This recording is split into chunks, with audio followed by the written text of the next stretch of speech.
This isn't your problem. It is my problem when I see my best friend being abused by her own family, Vivian replied firmly. And honestly, after seeing how you behave, I perfectly understand why Ellie prefers to marry Elias. He has more class in his little finger than all of you combined. That further enraged Tasha's family. They started shouting all at once, creating absolute chaos. Insults flew through the air. Some people started getting up from their seats. The ballroom that half an hour ago was a place of elegance and celebration now looked like a battleground. Enough! I shouted with all the strength in my lungs. My voice echoed through the space, silencing everyone instantly. I will call security right now if you don't leave voluntarily. I gestured to the venue manager, a tall, professional man who had been watching everything from the entrance. He nodded and started walking toward us with two security guards. We don't need you to kick us out, Darius said with disdain. We are leaving of our own free will. This place stinks anyway. And you, he pointed his finger at me. You disgust me. I hope you are happy with your decision because you will never have your family again. Real family doesn't treat you like this, I replied. And I felt Eli move closer and take my hand, giving me strength.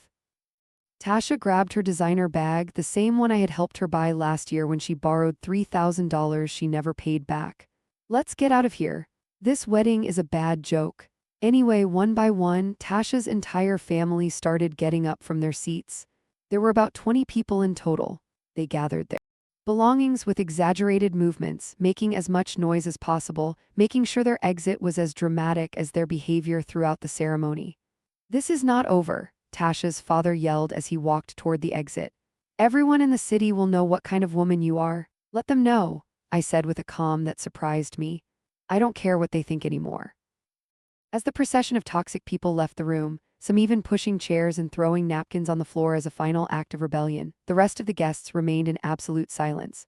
It was as if everyone was holding their breath, waiting to see what would happen next. Darius was the last to leave. He stopped at the door, looked at me one last time, and said, "Goodbye, Mom. I hope your new life with that loser is worth losing your only son." And he left.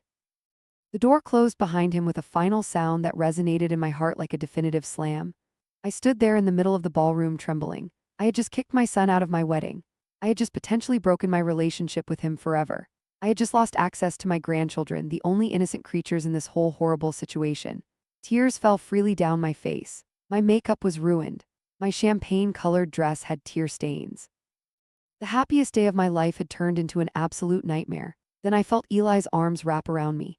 He hugged me with such tenderness, with such strength that for a moment I felt everything would be all right. "I am so sorry, sweetheart," I whispered against his chest. "I ruined everything. I ruined our wedding." "You didn't ruin anything," he said softly, stroking my hair. "You did the right thing, the brave thing, and I'm very proud of you."